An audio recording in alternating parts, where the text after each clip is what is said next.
ਖਲੋਤਾ ਸਾਡਾ ਕੀ ਲੈ ਰਿਹਾ। ਮੈਂ ਨਾ ਮਹਿਸੂਸ ਕਰ ਰਿਹਾ ਕਿ ਸਾਡੀਆਂ ਇੱਜ਼ਤਾਂ ਨੰਗੀਆਂ ਹੋਈਆਂ ਨੇ, ਨੰਗੀਆਂ। ਹਾਂਜੀ ਹਾਂਜੀ ਹਾਂਜੀ ਇੱਥੇ ਹੈ ਜਿਹੜੇ ਕਿ ਬੁੱਢੀਆਂ ਨੇ ਜਿਹੜੇ ਕੱਪੜੇ ਘਰ ਪਾਏ ਹੁੰਦੇ ਨਾ, ਉਹਨੇ ਕੱਪੜੇ 'ਚ ਬਾਹਰ ਆ ਜਾਂਦੀਆਂ ਨੇ। ਹਾਲਾਤ ਬਹੁਤ ਖਰਾਬ ਹੋ ਗਏ ਨੇ ਜਨਾਬ ਮਾਰਕੀਟਾਂ ਦੇ। ਅੱਲਾਹ ਤਾਲਾ ਮਾफ़ करे। ਬਾਜ਼ਾਰਾਂ ਦੇ ਵਿੱਚ ਉਹੀ ਅੱਲਾਹ ਤਾਲਾ माफ़ फरमाए जो है ना, नबी करीम आका सल्लल्लाहु अलैहि वसल्लम ने फरमाया कि बदतरीन जगह जो हैं वो अल्लाह के नज़दीक बाज़ार हैं।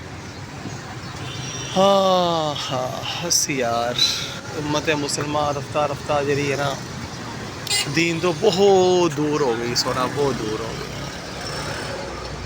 तो बर्बादी साड़ियाँ था गराइयां दे विच सानू बर्बाद कर दी पई है। देखो है मैं अपने नाथ भी लगे